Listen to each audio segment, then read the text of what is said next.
I'm Preston Sawyer's Jr. I lived a life without purpose for a long time. At the lowest point, I learned foundational methods to building an ordered life and a worldview. Many of our beliefs are formed from what we are around. What happens when we question those things?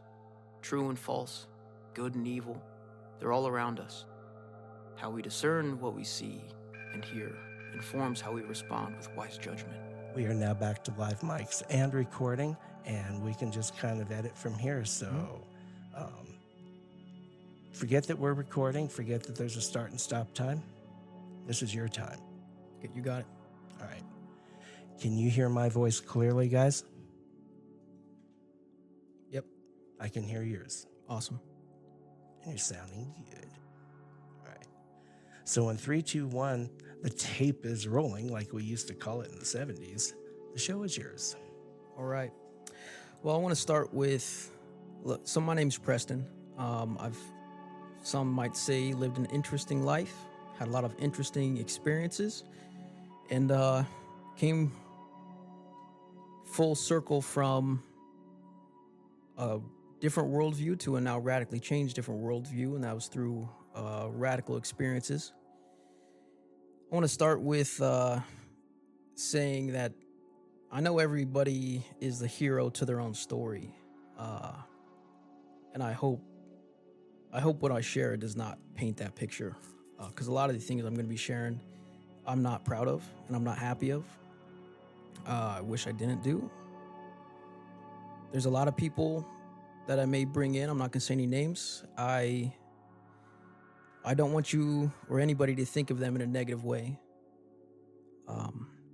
because I know I don't have any hate, or I'm not holding anything against any of them. I love them, and I know we are all broken people, and we all have done messed up things. So with that, I have hundreds of people that I want to give lots of gratitude and thanks for, and I thank God for them and the things they've done for me. There's hundreds of people that I am extremely regretful, and I ask the greatest forgiveness for the life I've lived up to this point. Yeah, let's get into it. So in my early life, I was born in a small town. Dad was a hair salon owner in that small town. Started the business as soon as the year I was born. And yeah, we lived there till I was 8 years old. In that small town, you had this small town experience, intimate family, everybody was close, a lot of community involvement, everybody knew everybody. If I was getting in trouble down in the park, I was getting slapped by a stranger. If I was doing something I wasn't supposed to do, I was going to get corrected by anybody and everybody. And if I didn't get corrected, or even if I did, my parents were going to find out either way. Well, when we moved to Denver when I was 8 years old, things changed a bit. The community aspect was there for a little bit, for a couple years. That ended up fading. Those friends that they chose ended up going away. There wasn't a whole lot of support. And from a community aspect, there was no church involvement. There was no, very little seeing family, regular trips, but, and they tried hard. We drove from Denver to Central City, Nebraska, 6 hours. Number of over 100 times easy throughout my years growing up. Easy, hands down. And then, I went from a small town to the big city, and the experience was radically different. Went from knowing all the kids in my class to not even knowing all the kids in a quarter of the school. And I was certainly the outsider, the weird kid from Nebraska that talked funny and used weird words like pop and crick and rough, or I don't know. But I was definitely the different one. But I've seen that work in a lot of good ways, and I'm very thankful for that. In high school, I started getting edgier. The only good things I had were wrestling that kept me honest. I worked a job, held a job all throughout high school. My parents instilled a good work ethic. At 12 years old, I was asking for a job on the farm and was really learning what it was to work, and what I felt about working was disregarded on the farm, and I'm also thankful for that.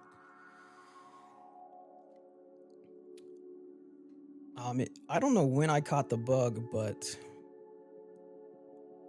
I found a love for adrenaline. Like I said, I don't know when. I mean, I've been knowing that how good it felt to have an adrenaline rush was like nothing else I've ever experienced in life. And I did a lot of things to try to acquire that. When I got into high school, it was getting in trouble, doing things we weren't supposed to do. I was running from the cops on a regular basis. Starting at age 12 or 13, I taught my older sister how to sneak out of the house. And we were doing anything just to get chased by the cops, destroying property. Started a car on fire when I was like 13 years old. No, younger than that. Just for the adrenaline rush of running from the cops. And when I got into high school, I finally talked to my parents. Trying to talk my parents into getting a motorcycle for years, but they knew the kid I was. They're like, not a chance. It would not end well if he gets on a motorcycle. Well, the one good thing that came from getting a motorcycle when I was 18 was I had an outlet for that need of adrenaline, what I thought was a need for adrenaline. And, I found a solace and almost a meditation while I was cruising on the bike.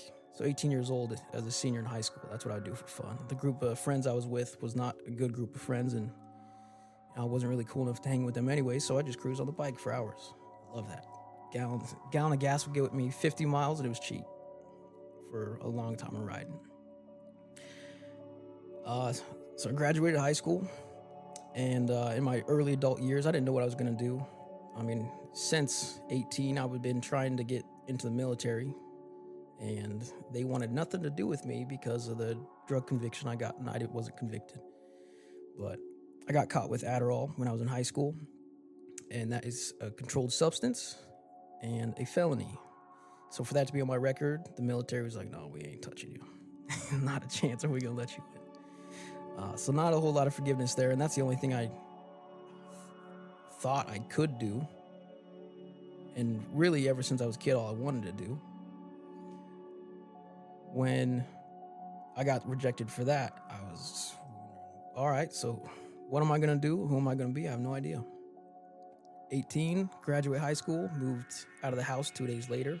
That's kind of that was a family tradition.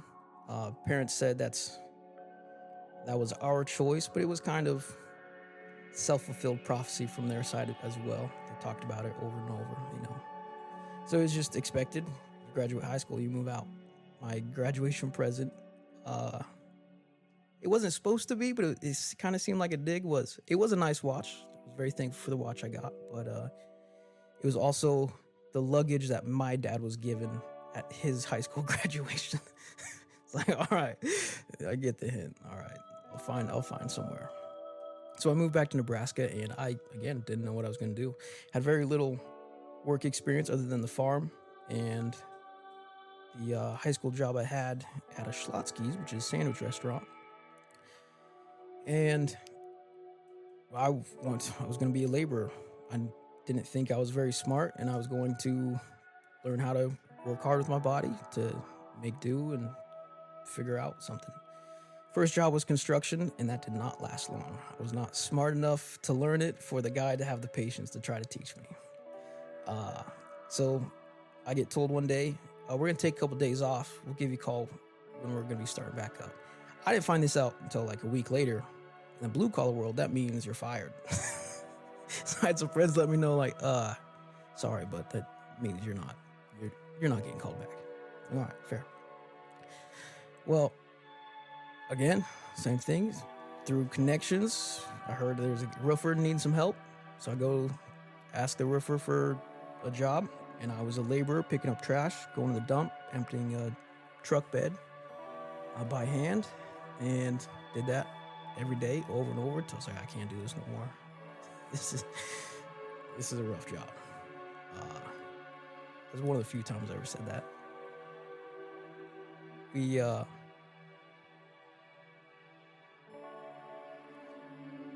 From there, I didn't really know what to do, but I got a connection into industrial steel.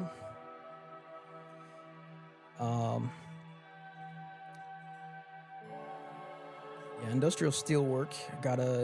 Heard about a job working on train cars right outside of Alda, Nebraska, and didn't know how to do steel work, but they were willing to hire me. I talked my way into the job, and the only reason I did was because I was a wrestler. The guy's like, all right, I know wrestlers. They might be able to, I know them to know how to work and to be able to work hard and sacrifice and embrace the suck, as they say. So I got the job, and the first 2-3 months, dude, I was nervous. Just thinking to myself, I need this job. I have to have this job. I'm just desperate. And I was thinking I was on a thin rope for a long time of desperation of, I'm going to lose this job and I'm not going to know what to do. But I leaned into it once I nearly broke one day, and I expressed that, how badly I need this job. And the guy I was working with was like, you're not going to lose this job. He said, you work too hard and you are learning to lose this job. You just keep learning, you're good. All right. So I got a little more comfortable. But eventually I wanted a change of pace. Everything there was extremely big, extremely heavy. It was physically demanding. I was like, I know I can't do this very long. I need to try something else. So I tried ethanol plant. I was a technician there. Learned how to operate a ethanol plant. But the realization I had while I was at the ethanol plant was, this was 2 years now. I had all these old dogs, these old blue-collar old dogs that were telling me how to do life, do things this way, don't do that, do this, don't do that. And then I realized in the grocery store that I think at some point every grown man and woman has to have the realization of, oh crap, nobody knows what they're talking about. Like they think they're sharing good things, but man, every time I try to do something they say and it falls flat, I'm the one that's got to eat it. I'm sick of this. So then I started to find that a little bit.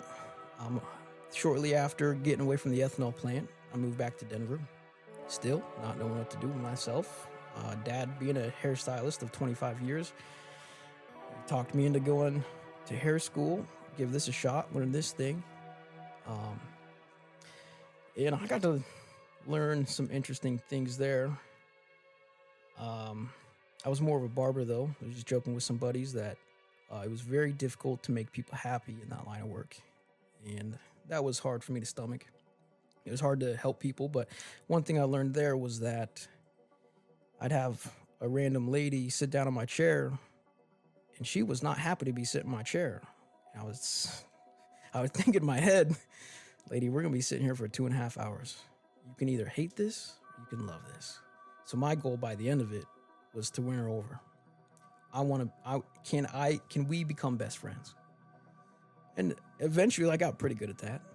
Not everybody wanted to be friends, but I learned a thing or two about how to interact with people that weren't really pleased with being in my presence. But yeah, eventually that hair gig went to barbering. Barbering was good, but again, I was working very hard and couldn't make a living out in Denver, barbering or doing hair.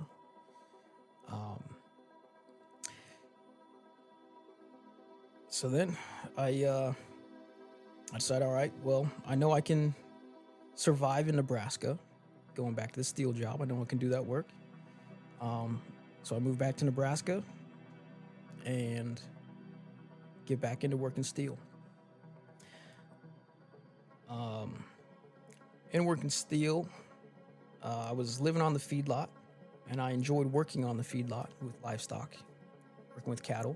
So I do that on my free time just for fun. And all throughout my early years too, I would pick up second jobs just for the sake of staying busy, and it's something to do that's productive. Less time to think of things I shouldn't be doing, and I mean, it was just valuable time spent knowing that I know there's value in work ethic, but I still had no direction in doing all those things. But I found picking up hobbies was helpful to fill that free time. I picked up the hobby of blacksmithing and knife smithing when I was living on the feedlot. And over the anvil is where I got to really questioning, and I mean, I would consider it prayer now, but I was wondering about God things all the time while I was over the anvil. But I didn't really have anybody to talk to about them. The exposure to church, I only went to church a couple times in that time period too. The 2 times I did, I mean, I broke down crying every single time. Like hard. like embarrassing.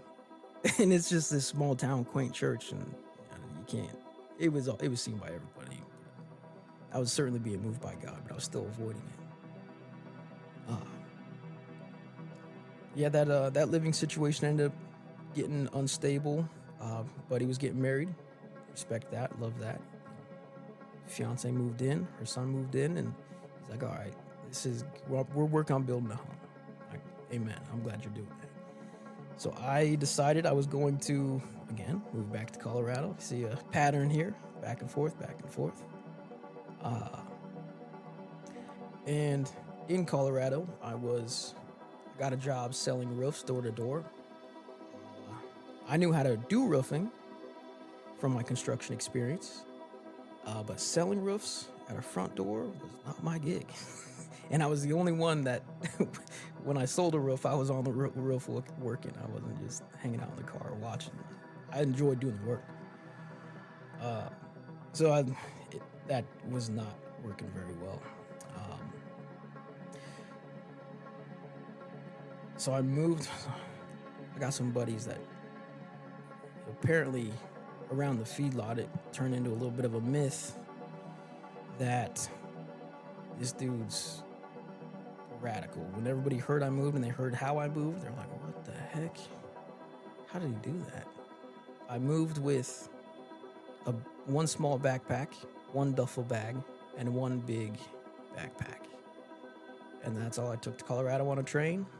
And when I got there, I was able to buy a car on a bad loan. Got some camping supplies from my parents' house, and I was setting up camp every night in the mountains. It was family dynamics were difficult up to this point, and up until recently they've been difficult.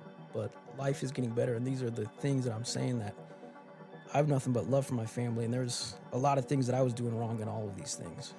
And I'm just thankful that there's love and relationships being built right now through these things.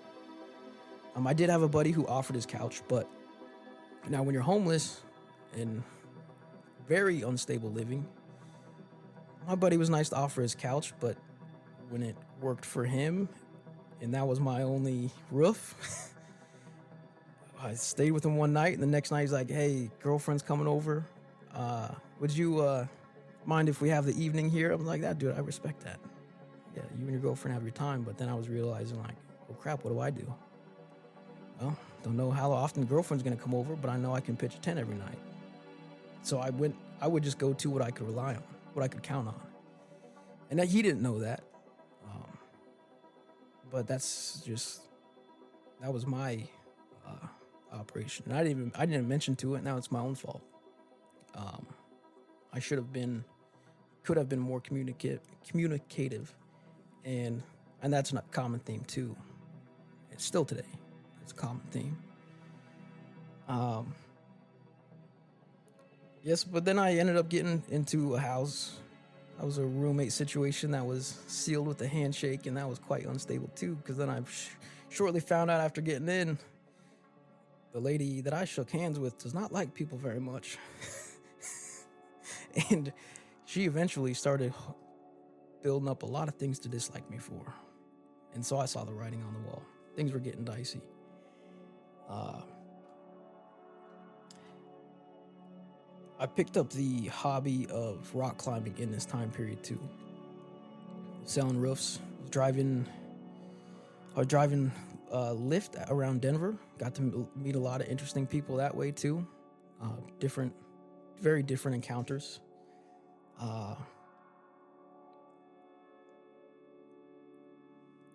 But the outlet of the rock climbing really was keeping me sane, and that was been a habit throughout my life too. Is when I'm noticing a depression come on, I need to find something to do, because I found by picking up the hobby, it would stimulate, take my mind off the depression or whatever was causing that, and it would also bring fulfillment in knowing I'm getting better at something. So there was a lot of growth in that. But the underlying issues were still there. They still remained. Did rock climbing just about 6 to 7 days a week, at least an hour a day. And I got pretty good pretty quick. Was able to nearly flash, which means climb without mistake. Some advanced indoor climbing walls, 50-foot tall climbing walls. Now, when living situation was getting unstable too, I met this girlfriend through Lyft driving, and we started the relationship in a really bad way. And I happened to lose my housing the week after we met. So next thing you know, it was either be homeless or live with this girlfriend. And looking back, hindsight, I should have just picked homeless. I mean, I was pretty much homeless as it was. The drinking and the fighting was so bad that it's like for my safety and hers, I had to leave at least 3 or 4 nights a week. And I was sleeping in my car every week, 3 or 4 nights a week, and going to work the next day. So like I said, I should have just been homeless. There were a lot of interesting. This is a funny God story though. On one of the many a nights, I'm pretty sure I was marked up this night too. Many a nights I went off into my car. I was going to sleep in the car to go to work the next day.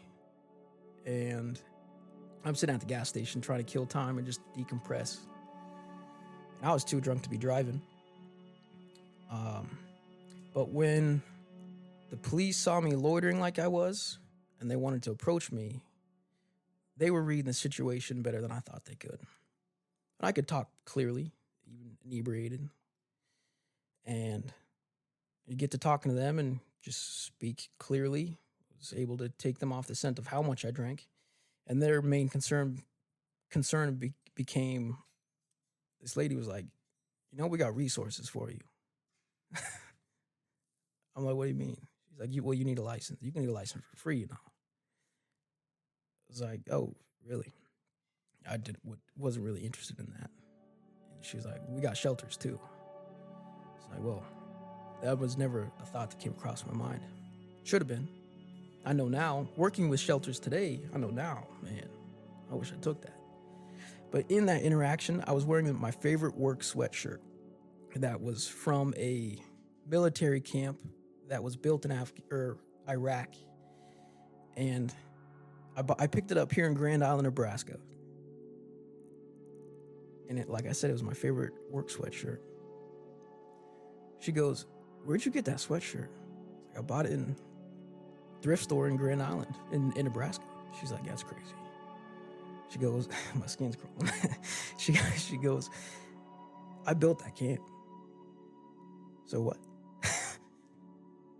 She's like, yeah, that's when I was serving overseas, I built that camp. And there was one hungover morning that a long time before this that I was curious about the sweatshirt, so I go researching. And I find it was overtaken and it was abused in a lot of really bad ways. The women and children there that were treated by the terrorists when that lane was given up was not good. So I was able to, in that moment, share with this cop lady, look, I'm really sorry about how that ended. Like I read up about it. I'm really sorry about that. So that was just an interesting interaction. And I've had many of those interactions throughout my life. Many weird ones. And just fun ones, just being good to people. What that does.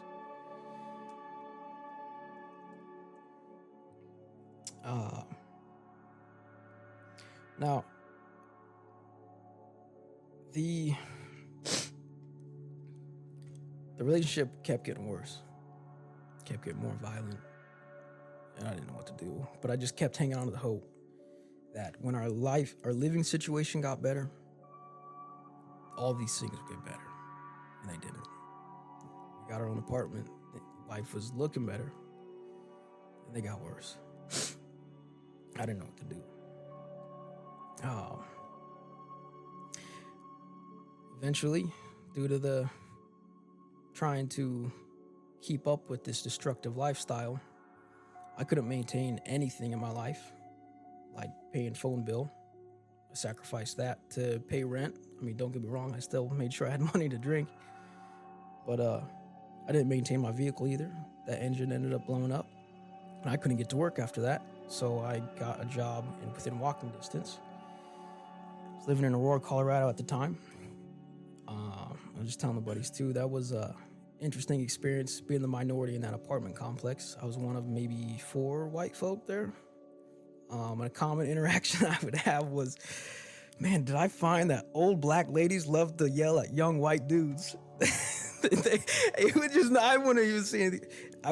It's just somebody would come out from their balcony just screaming and hollering at me. Like, what lady, what are you yelling about? Things like, I see you. Yeah, I know you can hear me. I'm like, wait, okay. I'm just gonna keep my own. But it was interesting. And I met a lot of good folks there too. So it was interesting. But yeah, so I was working at this Grease Monkey. It's an oil exchange, full service oil change place. And the owner there was an amazing man. He was an amazing godly man. He played drums. He had a metal background. He played drums for a church band. And but he was telling us how he lost within just 2 or 3 years, he lost over 20 some people to drug and alcohol abuse as employees. And interesting enough, the manager of that Grease Monkey, he had a drug addiction, and that made operations very, very difficult. At the annual meeting, everybody was telling me how bad this was going to go, this annual meeting. All right, well, I don't have a whole lot to lose, so I decided beforehand I'd be willing to lose my job for this to be better for everybody else. So in that annual meeting, I approached some difficult things that nobody could talk about. But my main focus in that was to not blame anybody for the issues at hand, and that whatever the reason is, these issues need solved. And that was met with some real thanks from my coworkers. Like, man, that needed done for a long time. And I think Chance, his name, the owner, was appreciative of it too. But again, the relationship kept going downhill. Now, we went downtown Denver on July 11th, 2021, to watch the UEFA football championship. That's the European Soccer League. Excuse me. And game started about noon. It ended about 4. And I was many shots deep by the end of the soccer game. Now, me and the folks I was with, we go to a bar. And I'm in and out of blackout, drunkenness. And I see this dude and his girlfriend fighting at the bar. I was going to be macho man and go put this guy in his place, just too drunk to even think straight. And I didn't know the situation at all. But I was looking for a fight. So when they got kicked out, I went to go out after them. And the bartender tried grabbing me. The guys I were with tried grabbing me. And I fought them off, got out the door. By the time I got out, they were gone. Couldn't find them. But I keep walking down South Broadway. I don't have my wallet, My phone doesn't have service, so I can't take public transportation, and I can't. There's no Wi-Fi in public spaces downtown Denver. So I just figure it out. Keep walking down South Broadway into Denver, and I see this guy on the roof throwing things off of people. Now I thought to myself, looking catty corner at the top of this roof, I can either call the cops. They're probably already on their way. I can stop people from walking or driving by. That's going to be impossible to do by myself. It's busy 5 p.m. Saturday in downtown Denver. Or I could climb the building, restrain the guy till the cops get there. Being a rock climber, I went with option C. Now I knew if I climbed that front face and I didn't make it to the top, I was going to die. It's a 50-foot tall building. So I went around back to see if there'd be an easier way up, and there was. But then my concern was if I went up that way, his safe route would be exited. I would be covered. I didn't want him taking the front way out, jumping off the ledge. So I walk around front to try to find good handholds on this brick wall, and all the grout was covered. So I had to go far off from the center line, where I'd be climbing, find a way up to where the grout was good, because I could see the grout was good. I didn't know if the grout was good all the way, but I could see there was a grout good there. I just can't get there. How do I get there? So I go up on the side of the building, climb laterally to get to where I could climb up. And while I was there, climbing laterally, there was an open window on the first or second story, and I was hollering for somebody like, hey, I can't remember what I was asking them. Like, asking them to call the cops, or I don't know. But I'm just like hanging off the building, hollering in this window. So no response, which I don't blame them. Whoever was in there was like, there's a crazy person in my window. How did this crazy person get to my window? This is supposed to be a safe level. I respect that completely. So I just kept climbing laterally, get to where I could go up, and I start going up. I hear somebody from the ground yell, don't go up there, don't go up there. When I turn around, well, I'm still on the wall. Who else? No, is nobody else gonna go up here? All right, then I'll keep climbing. But as I was climbing, I was starting to get fatigue in my forearms, and I'd shake them out. It's a rock climbing thing.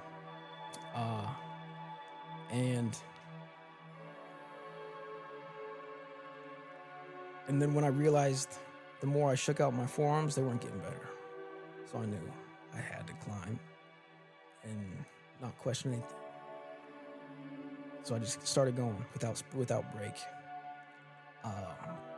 But then my forearms completely locked up. And I knew it was good where I was for a moment, but I knew the next move I made, I don't have long here. I was only 5 feet away from the top. 2 more reaches, I was there. I looked down, I was like, it won't last long enough on the wall to get to the ground. So I was like, all right, only way out is up. But before I made the last move, it was one of the few prayers I prayed in my life of, God, if you're there, I need you now, if ever. And I move, and hands don't land, and I start falling. Now I had 2 thoughts between falling and hitting the ground. Those 2 were, I've never fallen this long. What seemed like seconds. Then, what's taking so long? And then I hit the ground. I black out. There's loud ringing. The ringing starts to quiet down, and I can hear people yelling. Don't move, stop moving. And I thought they were cops at first. Oh crap. So I think that's why I was wrestling around. But then I realized as my ringing in my head came back too, it's like, oh no, these were civilians. I can't see anything, but these were civilians trying to hold me from injuring myself worse.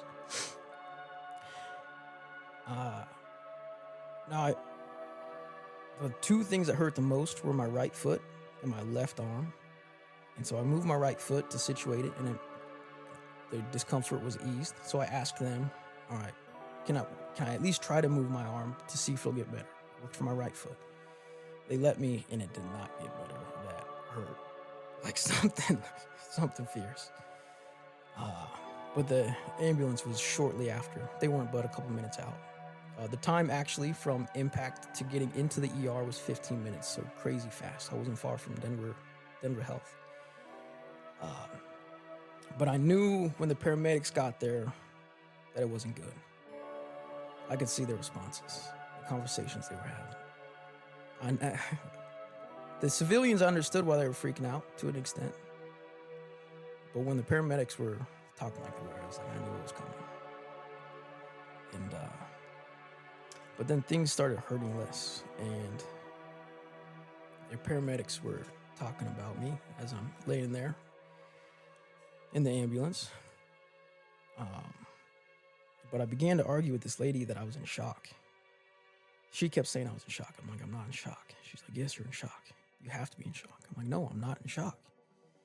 She goes, then how are you not in so more pain? So I move, and I thought about it. I was like, well, I'm in pain.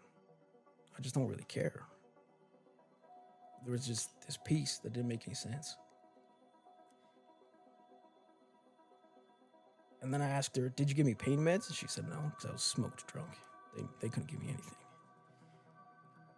And I said, well, could I argue with you and make sense if I was in shock? She said no. So, then what else could it be? That's what she asked me. I said, I don't know. Maybe it's God. I couldn't make any sense of it at all either.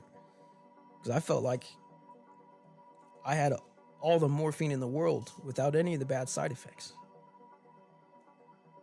Yeah, it was there, but it was not even a thought in my mind.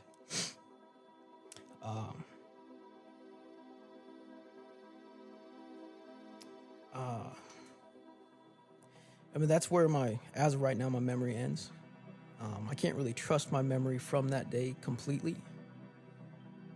You know, if I'm being real, I don't know. I could have made all this up in my head, and I'm not saying this to disregard the experience I had or what I do remember, but I mean, I may have been the one throwing things off the roof, and I was having an out-of-body experience. I could have made it to the top and didn't see any other way out than jumping. I have no idea. And if sharing this and people hear it, I do come to find out that, yeah, you jumped. I got to eat that. I got to make peace with that. But I know where I'm at in life and with God, that I can make peace with that. Went in the ER. My parents were told by all the doctors and nurses, like, this guy was crazy nice to everybody in the ER. Like, he was the most polite patient that we've ever had. And he was the worst off than a lot of them I've ever seen. But a couple hours into the ER, they assessed my injuries in that time. They noticed the brain injury was coming on.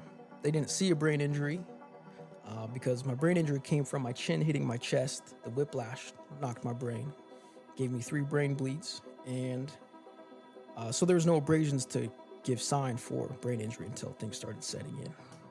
And when my blood alcohol content was 0.28, and a lot of people don't believe that, but I mean, I could give the exact number. It might be 0.27 something, but yeah, my blood alcohol content was, I could drink a lot and be coherent and speak clearly because of all my years of drinking. But because I didn't have my wallet, I was a John Doe for 24 hours before they could ID me. They only did that from fingerprint because I was booked when I was a teenager. Now, the list of injuries are 3 brain bleeds to the TBI, traumatic brain injury. I had both feet shattered my left arm from elbow to wrist. I dislocated the right elbow. I compound fractured my pelvis. and I had a collapsed right lung. My lung collapsed because when my femurs shattered my pelvis, my femurs went up and hit the bottom of my lungs, collapsing the right lung, bruising and collapsing the right lung. Within the first 24 hours, there was 2 emergency surgeries for that shattered pelvis, one to stop the bleeding, and the second one to reconstruct the pelvis. Within that 24 hours, I lost my full body's amount of blood, 16 units. That was just the first day. The first week surgeries added up to 40 hours of surgery. But when I was in coma is when I had my encounter with God. And I started reliving these sins like it was a dream. I could see them. I was reliving them like I was present in them, but yet I still had my mind of while I was in coma.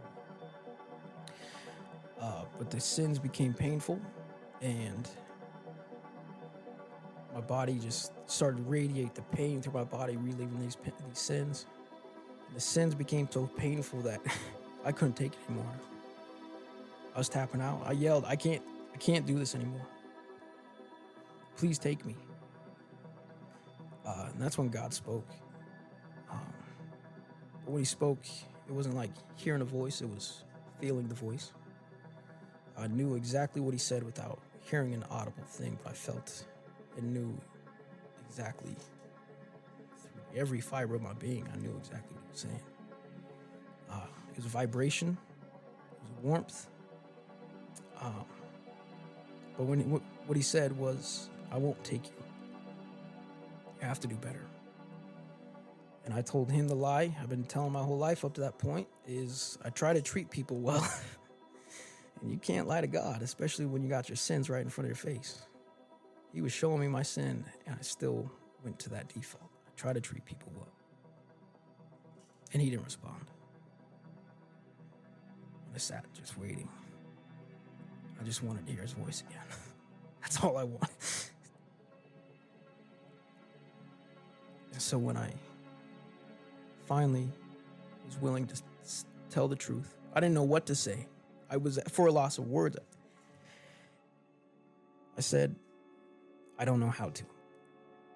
I don't know how to do better. This is all I know. How do I do better? And he said, through me. When he said that, the pain started getting better. The sins started to fade away. And I became more aware of my surroundings while I was in coma.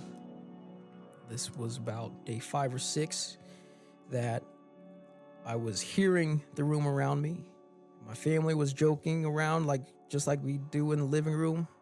BSing like me and my buddies just were getting goofy. And I was I imagined the couches like our living room.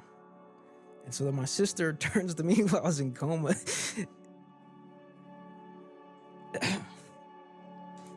She says, hey, Pete, can you flare your nostrils? Because that was a running joke ever since we were kids. Because when my sister laughs, her nostrils flare like a bunny rabbit. So we make fun of her our whole lives. And in coma, I started flaring my nostrils when I was reliving this. Of course, they all start breaking down crying. And now this is just what I was told. But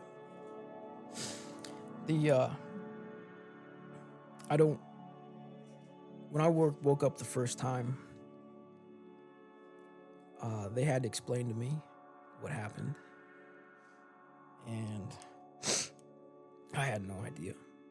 But I knew I couldn't move anything in my body.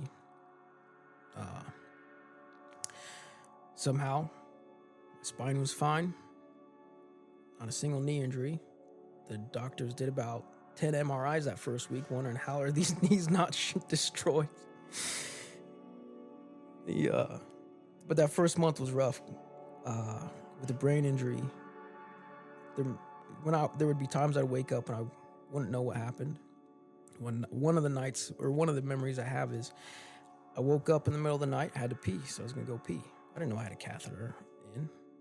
So I go up to get out of bed and this alarm goes off. what the heck?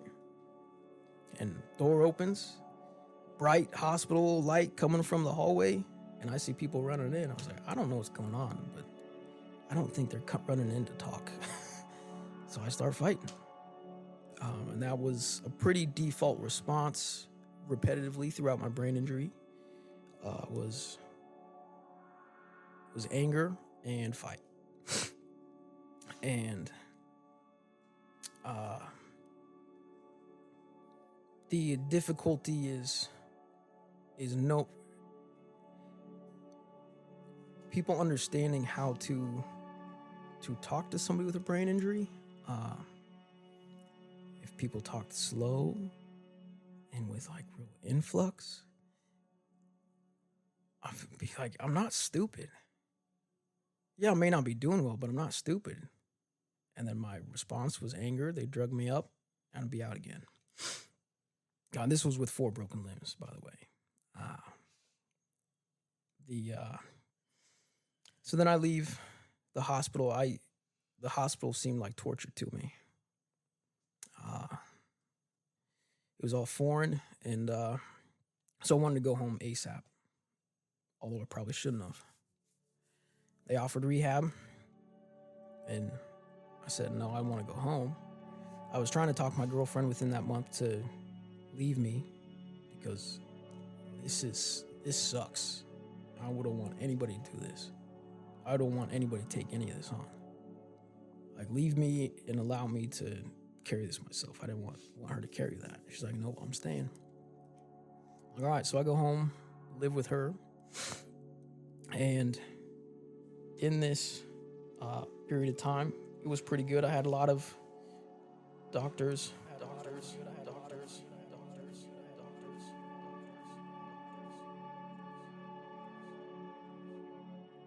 Thank you for listening.